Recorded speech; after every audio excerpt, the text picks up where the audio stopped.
Good morning বন্ধুরা, healthy living থেকে আমি নিবেদিতা আজ এসেছি বৃক্ষাসন দেখাতে।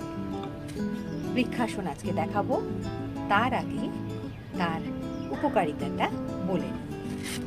বৃক্ষাসন করলে আমাদের পায়ের মেদ কমে, পায়ের জোর বাড়ে আর আমাদের পুরো বডির একটা সুন্দর ব্যালেন্স তৈরি হয়।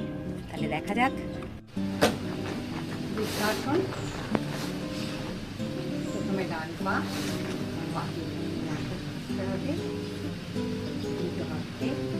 নমস্কার মুদ্রা।